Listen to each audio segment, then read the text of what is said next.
questions that you may all have about this issue. So over to you, Lee and Adam. Brilliant. Thanks ever so much, Helen. That's much appreciated. So good afternoon, everybody, and welcome, yes, as Helen has said, to universal credit to work or not to work. Obviously, universal credit is a minefield. Hello. If you can you all hear me okay? Yeah? Not as warm, yeah, it's just okay. Brilliant. Okay, so universal credit, as I've said, can be a bit of a minefield. What we're going to be looking at today is how we got to where universal credit was introduced and why it was introduced, some of the benefits of universal credit, and getting people, whether it's worthwhile them working or not to work. We'll leave that decision up to you. But we've got full of information about universal credit, okay? The first thing I want to do is to be able to play a video. This is back from 2010. It's just a couple of minutes long, and this is when David Cameron had announced that universal credit was brought in. We have, in some ways, created a welfare gap in our country between those living long-term in the welfare system and those outside it. Those within it grow up with a series of expectations. You can have a home of your own. The state will support you, whatever decisions you take. You'll always be able to take out, no matter what you put in. This has sent out some incredibly damaging signals.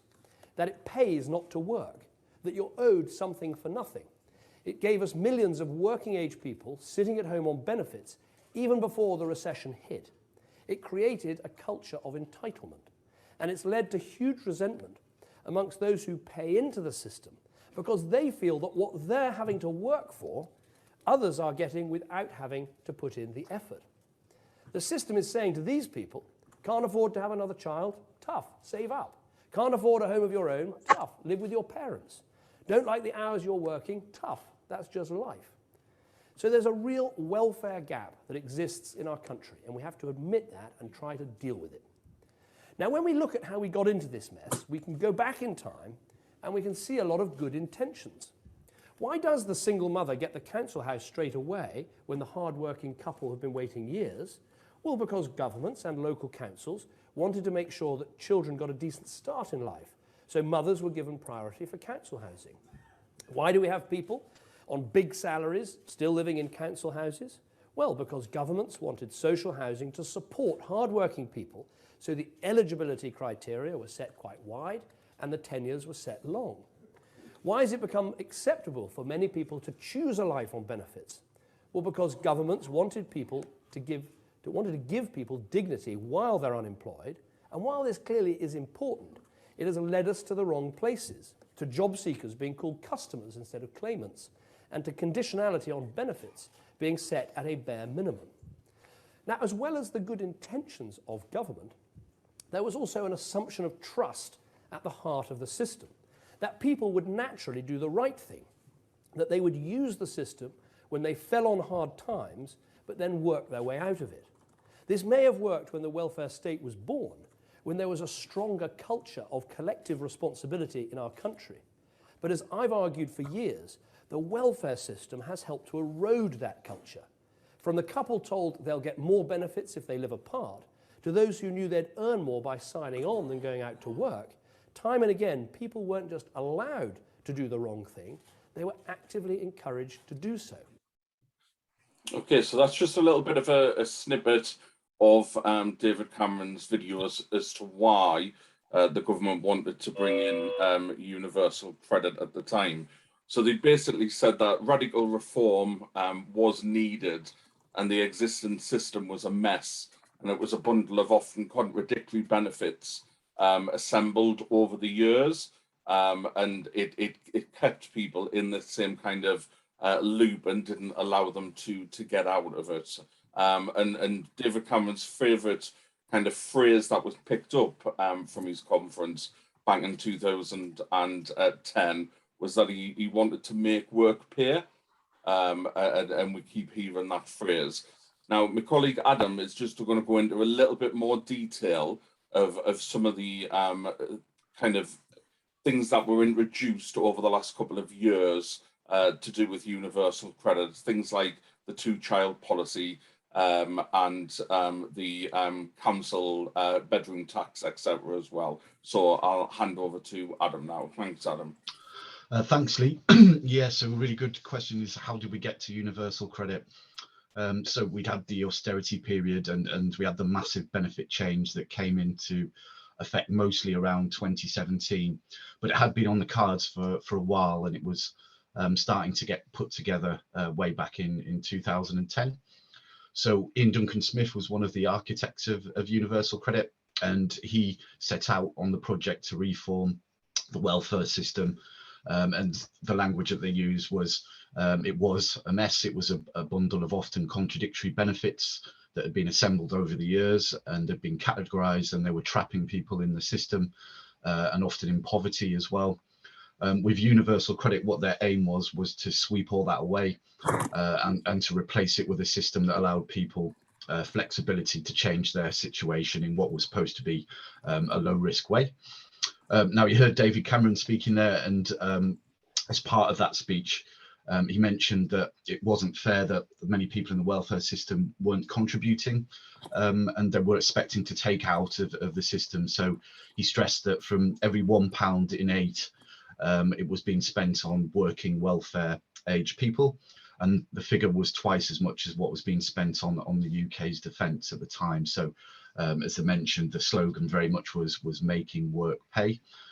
Now, we did see some radical reform, and a lot of it has proved controversial. So we had the 2-child limit, which was implemented to universal credit, and also the legacy benefits as well. So child tax credit. So if a child didn't have a disability, any third or subsequent child that was born after the 6th of April 2017 wouldn't be paid a child element to child tax credits, and that's the same for universal credit as well.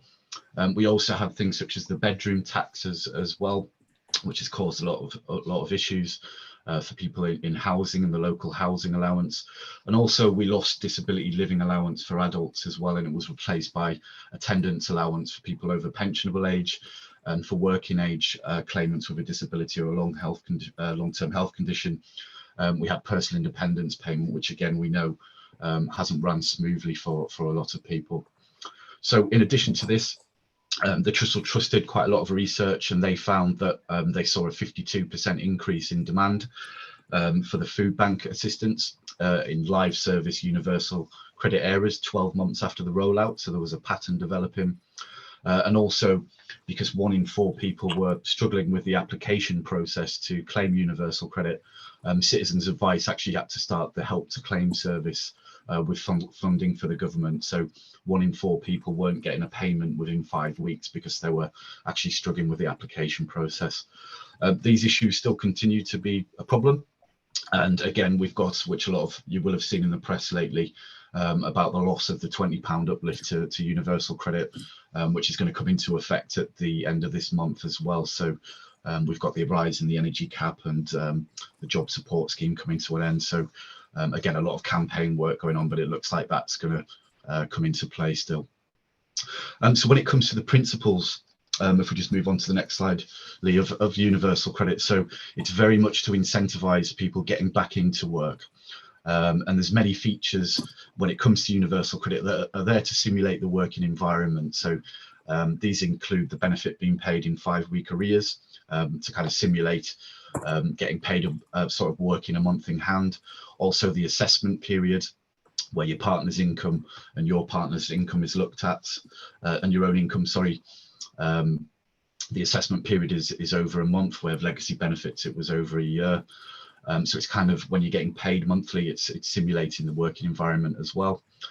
Everyone's got a work allowance, and it's going to be different for people depending on the circumstances. But the more that you work, obviously, the less universal credit that you're going to get. So it's not like job seekers allowance, where your payment would have stopped if you worked more than 16 hours. So once you start to earn more than that work allowance, your universal credit payments are going to be reduced. So that's known as the universal credit earnings taper. The universal credit earnings taper is 63%. So that means for every £1 that you earn over your work allowance, that means it's going to be reduced by 63 pence. And that comes out with your payments. So universal credit as well is introduced kind of pay as you earn in real time as well. So your employees manage the payroll and help the staff get the right benefit payments. When that's going to be reported to universal credit, again, there has been some issues with mistakes when it comes to hours worked, for example, and payments. So again, perhaps this is something that still needs to be looked at. And universal credit is very much designed to establish a two-way relationship as well. So between the claimant and the government. So in return for receiving your universal credit, you do have to accept and fulfill your claimant commitment. So it's kind of simulating a contract of employment that sets out your responsibilities and the consequences of not meeting them. So most claimants are going to be at risk from sanctions. Obviously that can have a devastating effect on finances, and many deem them harsh. But again, it's the responsibilities and simulating a contract of employment. Now, the claimant commitment should take account of all your personal circumstances, so your current situation and potential for future earnings as well. If you are unemployed but able to work, you're going to be expected to look for a job, and that's going to be like a full-time focus. So that will often mean that you need to undertake 35 hours of work search a week. And again, you could be sanctioned if you don't keep this up without good reason. And again, just to look at the terminology, so making work pay and better off in work really does demonstrate the emphasis on finding employment whilst claiming the benefits. So we have actually seen some increases when it comes to universal credit compared to some of the legacy benefits. So help with the childcare element of universal credit, which can help with up to 85% of childcare costs. And there's no minimum amount of hours that you need to work to get them costs. That's more generous than it was on working tax credits, but again, that's to help people with children get back into work. Again, managing your own money and budgeting is something that UC really encourages. That's why you've got one payment per household per month, and often your rental costs are paid to yourself as well rather than the landlord. So again, this can cause issues. People that have problems learning difficulties, for example, have problems budgeting, or are suffering from addiction, whether it be gambling or alcohol or drugs as well, they're obviously going to struggle with that. So while it's very much the responsibility on the claimant to be able to manage their money, that often can't be done safely. So obviously some people are going to need support with that. As we'll see in a short video we're going to see at the moment, there has been some significant drops for disabled people. So there's no severe disability premium paid with UC, although some people do get transitional protection if they were claiming if they claimed universal credit and they were getting one before. So that's potentially £67.30 per week for a single person, and £134.60 per week for the couple rate as well. So we'll have a look at that in just a moment. So perhaps there are some losers on universal credit. In addition as well, we need to think about limited capability for work-related activity and the element of universal credit, which we'll look at in just a moment. But again, only one payment can be made per household, even if both people are disabled. So this was part of the Conservative Party's manifesto, and they pledged to get 1 million more disabled people back into employment over the next 10 years. And with universal credit, they really are just about to hit that target. So they're already at 850,000, and a lot of that is to do with the kind of limited capability for work-related activity and the finances that have been lost when it comes to that. So in context with other countries, so in Ireland, the unemployed usually get around £173 per week. Obviously, if the cut goes through to universal credit, it's actually approximately £80 a week in the UK. When it comes to Germany as well, the difference there, it's even more generous. So you can get up to 60% of your previous average wage, or 67% if you have children as well. So very much you can see the incentives of getting back into work, especially when we compare it to to other countries as well. Thanks, Lee. Absolutely, Adam. Thanks for going through that, and that's obviously really interesting. I'm sure people have got a lot of questions, and we'll be happy to take those at the end of the presentation. That's not a problem. Just looking, and if my slide moves, just to tell you some interesting facts regarding universal credit. 40% of people claiming universal credit are in some sort or form of employment. So as of June 2021, there's 2,063,499 people claiming universal credit are actively seeking work. And in the same period, you've got 1,251,342 people who are in the no work related requirement groups. And that's something which Adam's going to discuss further in a moment. And the Joseph Rowntree Foundation found that 56% of people living in poverty in 2018 were in a household where at least one person had a job, compared with 39% 20 years ago. So 7 in 10 children are in poverty now in a working family. So that's something which is difficult to read, actually.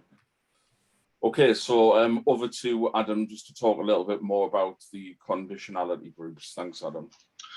Thanks, Lee. Yes, so really important when it comes to the work-related requirements, and it's something we really do focus in our training as well. So what happens quite often is people are put into the wrong work group, and that can in turn lead to sanctions as well. So if you think about how all the job centres have changed over the years, they're quite often now open plan. So people, as a result of this, they're in a lot of cases, they won't communicate something with the work coach. So that could be ongoing domestic violence or a learning disability, or they could be struggling with the 35 hours work search as a result of that. And then they end up being sanctioned because of this. So interestingly, only 53% of sanctions have actually been upheld since universal credit was rolled out. And as a social welfare advisor, we often find that there is good reason behind a sanction, and that's usually because somebody's being put into the wrong work group, which you can see on the screen there. So interestingly as well, 59% of all sanctions are because people haven't attended a work-focused interview, and that's quite often because they're struggling with their journal and keeping up with it. And communicating with their work coach, and that's usually at the kind of the beginning of the claim as well. So there isn't any entitlement of universal credit until you sign up to your claimant commitment, and then you put into one of the groups that you can see there on your screen.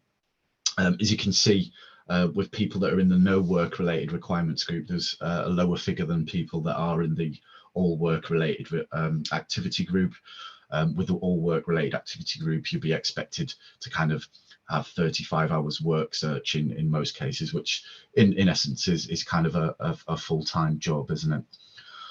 So when it comes to people that have learning difficulties and disabilities, not only are they going to struggle with the application process itself of it being digital, quite often they're going to struggle to keep up with their claimant commitment and responsibilities. And quite often what we see is people perhaps sign up to, they're kind of under pressure to sign up to the claimant commitments. They don't understand it. And we did have one gentleman who was actually illiterate or couldn't read and write, and he actually ended up in a tent because he couldn't keep up and he kept getting sanctioned. So really important to make sure people are in the right group. Again, employability is going to play a significant role with getting people back into work for universal credit. So with the job plans, and the Chancellor's already allocated 2.9 billion, and part of that's for the new restart scheme, which Society Matters is working with people with. And also that's going to be there to kind of give people that have been out of work between 12 and 18 months enhanced support to be able to find jobs and work. That scheme should provide up to 12 months of tailored support for each participant, and early access can be considered as well. So it's on a case-by-case basis, and again that'll be conversations with perhaps a work coach that will suggest that as the most appropriate route for someone. It won't be the most appropriate route for everyone. Also as well, just to bear in mind that we've got the Kickstart scheme as well. That's going to offer 6 months work placements in some circumstances and new jobs. And there's grant funding as well from the scheme. And that's going to help kind of 16 to 24-year-olds who are currently out of work and claiming universal credit, and they're at risk from long-term unemployment.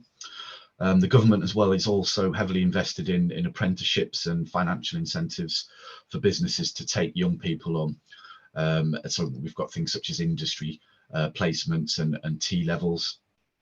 So it's like a 2-year qualification for 16 to 19-year-olds. And they're designed with employers, and that's the kind of equivalent to 3 A-levels in some circumstances, and people will learn practical skills, and also there could be a 45-day industry placement as well. So lots going on there. Thanks, Lee. Brilliant, that's great to hear. Thanks, Adam. Okay, what I'm going to do next is I'm just going to play a short video which is looking at some of the kind of winners and losers, shall we say, on universal credit. About 3/4 of those claiming means-tested working age benefits will see a change in their entitlement as a result of the switch to universal credit. That creates lots of winners and losers. About 4.2 million people will see a gain from the change, and about 4.6 million will see a loss. For the first time, we look at the impact of universal credit over 8 years of people's lives, so we can see its impact on the persistently poor as well as the temporarily poor. Those who lose most from universal credit in the short run include the low-income self-employed, those that have significant financial assets, and working owner-occupiers, people that own their own home. Those who are disabled or who live with someone that's disabled are particularly likely to be persistently rather than just temporarily poor. And that matters because universal credit makes a number of changes to the way that it treats disability. For disabled people who live alone and who struggle with basic living activities, things like preparing food, they can see a reduction in their disability awards under universal credit by as much as £2,200 per year. For other disabled people, those who aren't assessed as having basic living difficulties, but who are assessed as being quite far from work, they can see an increase in their award as a result of universal credit, with the disability element of their award going up by as much as £1,100 per year. Universal credit integrates together 6 means-tested benefits, and inevitably that's going to create a lot of winners and losers. But most of the big losses that we see are actually accounted for by a relatively small number of additional changes that the government has made on top of that basic integration. What we find is that for many, those big losses are temporary, so they only lose for a short period of time. But nonetheless, we still find that universal credit hits the persistently poorest more than other groups. Okay. About 3/4 of... I didn't mean to play that again, bear with me. Okay. There we go. Okay, and I'm going to hand it back over to Adam now to talk more about limited capability for work-related activity. Thanks, Adam. Thanks, Lee. Yes, so as the video suggested there is still some groups that are missing out, and it's usually people that are claiming the limited capability for work-related activities, so people that have a long-term health condition or a disability. So when it comes to, as we mentioned before, there's no severe disability premium for people on universal credit. So that's where it's been kind of hitting people financially. So if people were on the legacy benefits before, when it comes to, for an example, they'll be on employment and support allowance. If they're in the support group for that, which is what limited capability for work-related activity is replacing, they would have got £456.40 a month.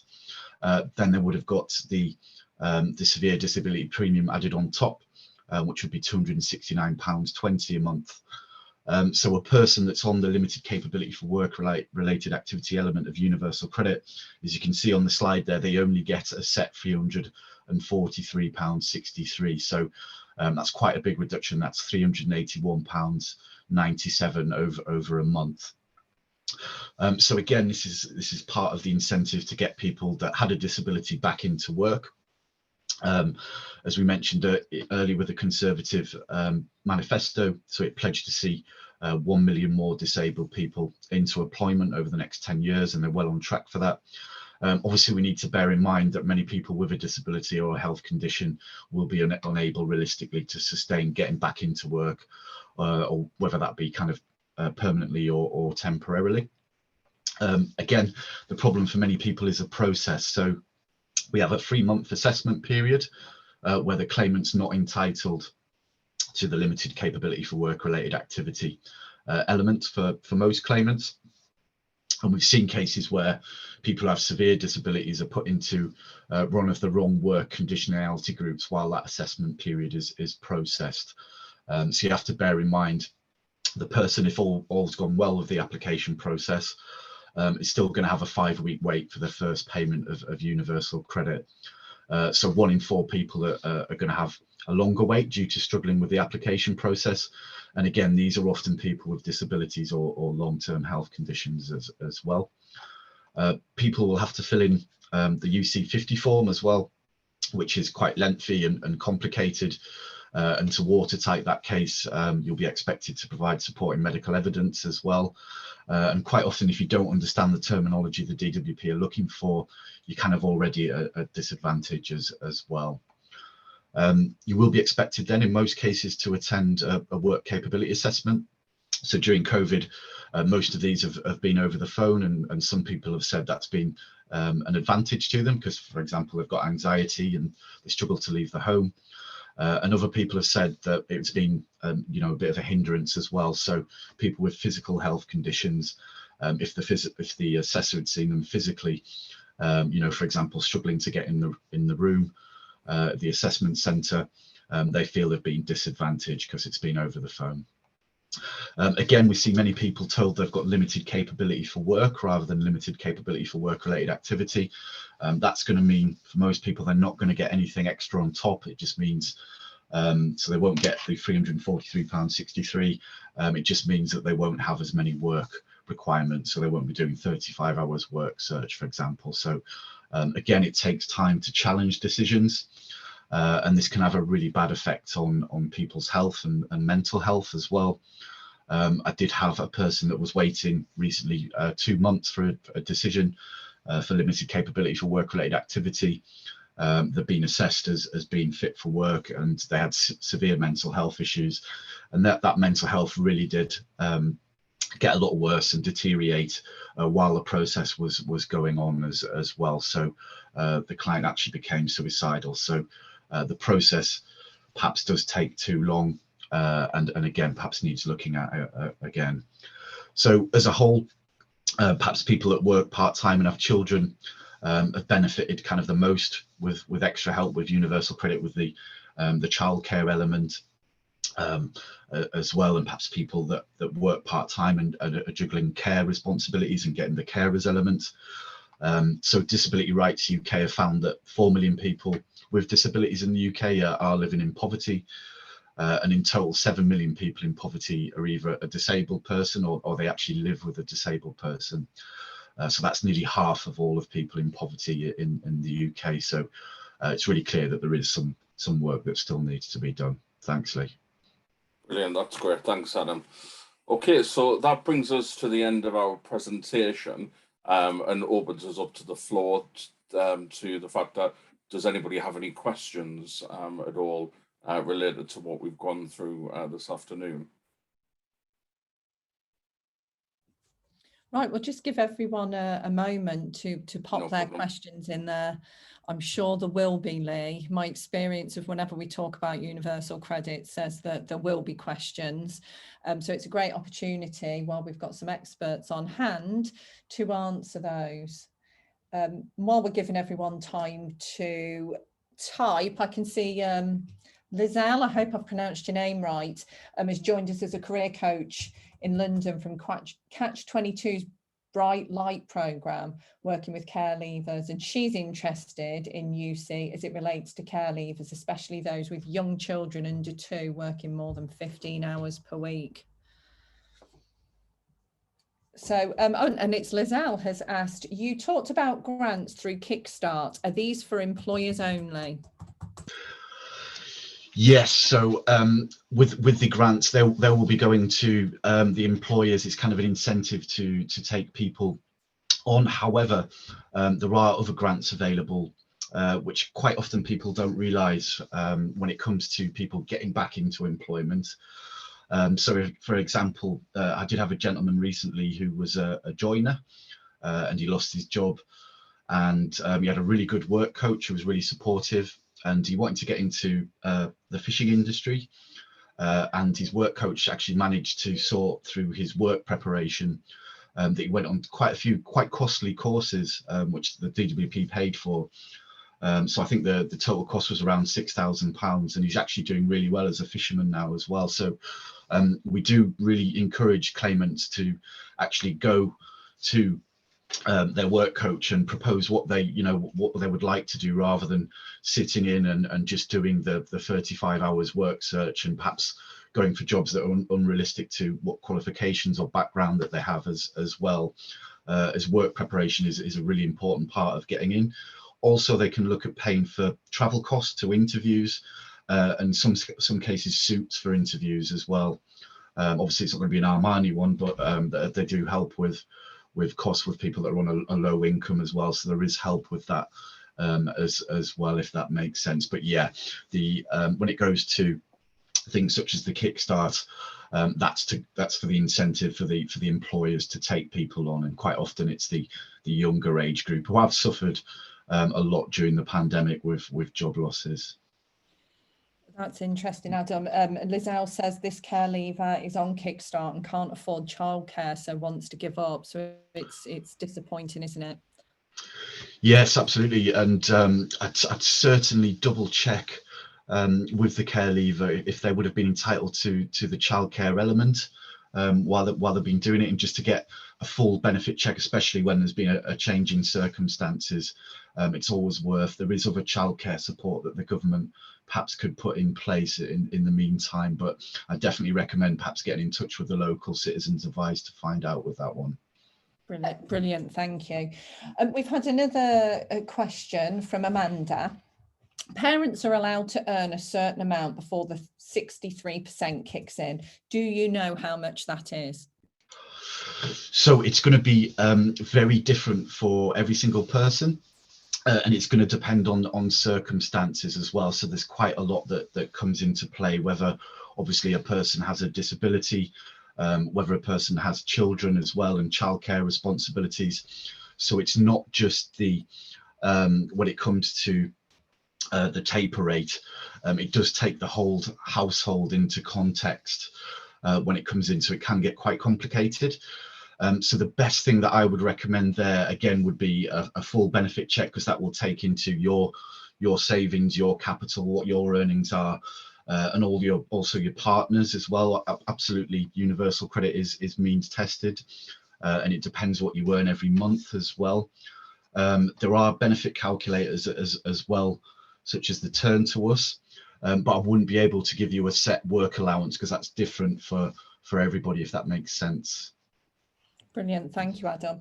And I believe we've got some people from Entitled To joining us next week, and they're going to be talking about their benefits calculators that people can use. So it might be one for people to enrol and come along to next week. I'm going to jump to Louisa's question before I go back to Caroline's, because Louisa's is related to childcare, and we've recently been talking about that. Louisa asks, who is entitled to 85% of childcare costs? Right. So when it comes to the childcare costs, when it comes to universal credit, what we need to bear in mind is it needs to be put in place to keep people in work. So, for example, if you're part of a couple, your other partner, if they're not working, they would be expected to look after the child, for example.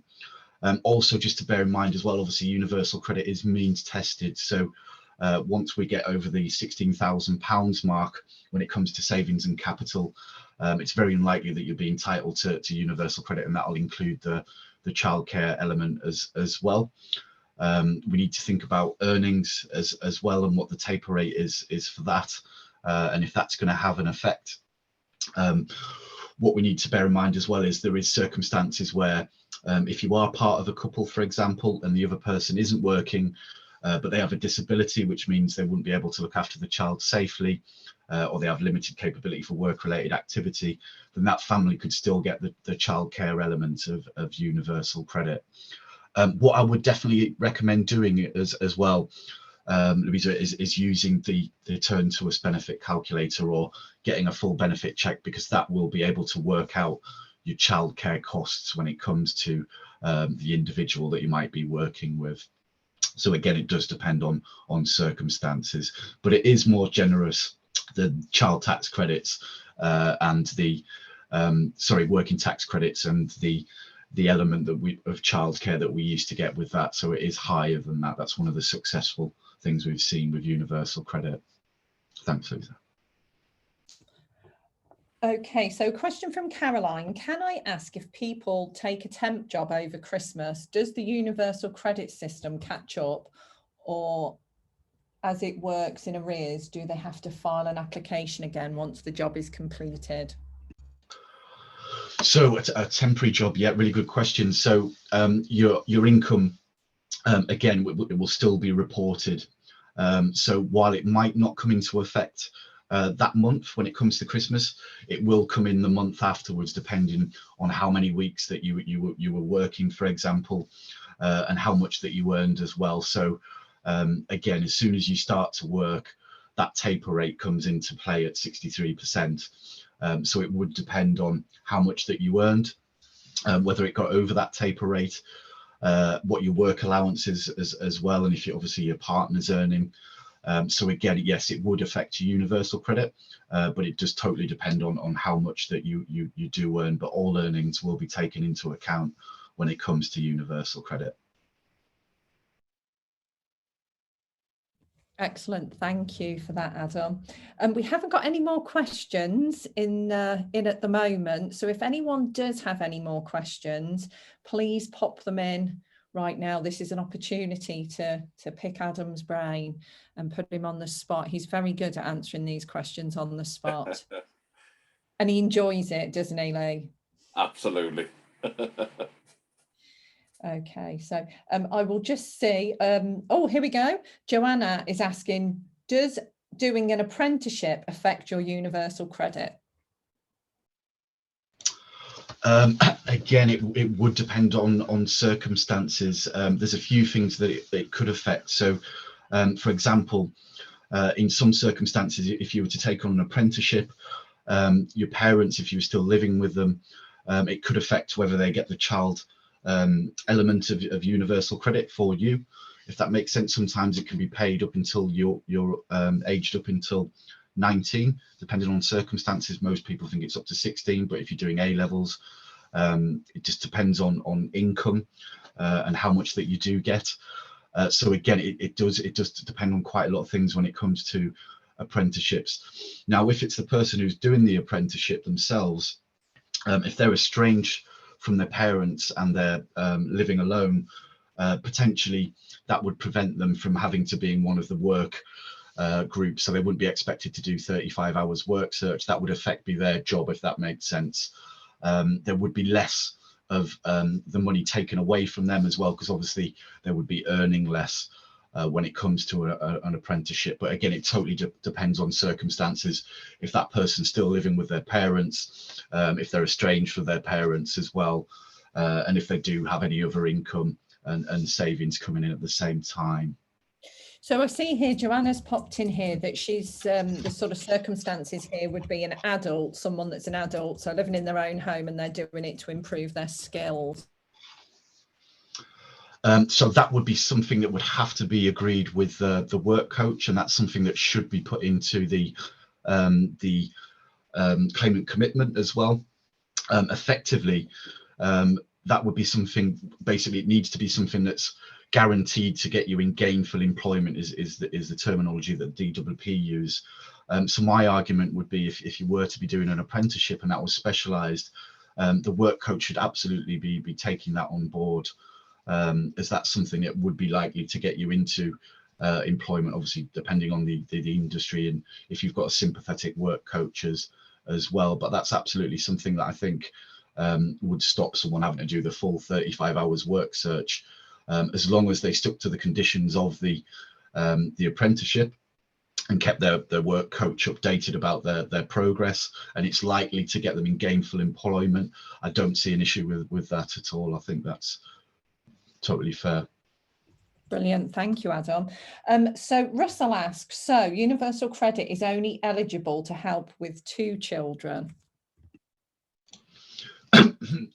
Yes, so that's a really good point. As we mentioned at the beginning of the webinar there, as part of that benefit reform, that's one of the most controversial aspects, and we've seen a massive rise in child poverty across the UK, and that was happening before the pandemic as well. So with a third or subsequent child, if they're born after the 6th of April 2017 and they're not part of an exemption, so examples of exemption would be if you were a foster carer. Also another example would be if it was a multiple birth as well, they would be exempt. Children that have been likely to be conceived as a result of rape, or if they're in a coercive relationship as well, should be exempt from that 2-child limit or 2-child policy. But this was brought in as part of David Cameron's benefit reform that you saw in the video there as well, with child tax credits, as well as a 2-child limit for children that are born after the 6th of April 2017. So yes, it can prove controversial, but there are some important exemptions, and we do go into a lot of detail about that on our training. Absolutely. Okay, thank you for that, Adam. Russell also said, and claimants must agree to job search for 35 hours a week unless exempt. That's correct. Yes, yeah, absolutely. So when it comes to the 35 hours work search, if you don't have any barriers, so if you don't have any care responsibilities, for example, or you don't have a disability or a long-term health condition, just to bear in mind, during COVID, that's really been relaxed, and it's coming back into play now. So a lot of the 1.5 million new claimants that claim universal credit, it's been very relaxed for them.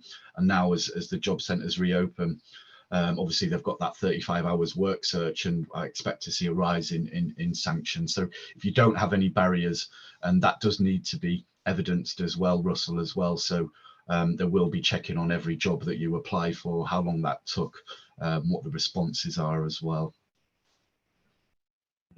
Okay, thank you for that, Adam. I think I'm getting lots of thank you emails coming in now, Adam, for your answers, your very clear answers to those questions. So thank you for that. I think that's all the questions that we've got in. So we will let you relax now. You can sit back and relax. And take it easy, well, for at least the next 10 minutes, because your calendar will be booked out for the next 10 minutes. So thank you very much for that. Lee, did you have anything else you wanted to add? No, just to thank you very much for your time, and if we can obviously be of any help or support, then our details are at the bottom for people to get in touch through our website. Wonderful. Thank you so much, both. Thank you, Lee. Thank you, Adam. And thank you, Society Matters, for today's session. Thank you to everyone who has attended. I know that we had several people who have said that they're going to catch up via the recording, which will be on YouTube, hopefully later today.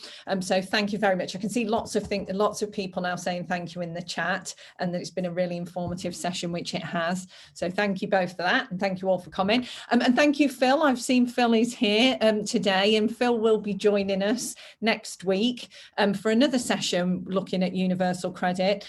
Phil from Entitled To will be looking at universal credit and how we can use their Better Off calculator in their tools. So it's going to be a really great one to build upon the knowledge that you've learned today. So for those of you here today, please do go back to your Learning Network e-bulletin, and you will find the link to register for that session, and join us again next week. And we'll be looking at that tool and how you can use that to support your programme participants who need support around their benefits. So that's fantastic. Thank you very much. I'd also like to mention at this stage, we also have the IEP Digital Technology Conference coming up the following week. So there won't be a live Learn Lunch, but don't be disappointed, because there will be webinars every single day that week on a variety of topics. And again, we've emailed you today on the Learning Network with a list of all the different speakers and topics that we will be covering. There are lots of forums forums that you can join. You can download the app to attend the conference now. You can set up forums yourself and topics of discussion that you would like to discuss and ask for support, and just generally get to know other people. So please do join us for that. It's going to be fantastic. It's going to be a busy week. Again, we will be sharing all the recordings, so don't worry if you can't attend everything, because I know you're all very busy and have jobs to do, so might not be able to attend live, but the recordings will be made available for that as well. So once again, thank you, Lee. Thank you, Adam. It's been great to hear your updated content there and the updated figures and all of those questions that are answered. We will share this soon, and I look forward to seeing you all on next week's session. Brilliant. Thanks very much. Take care. Recording. All right.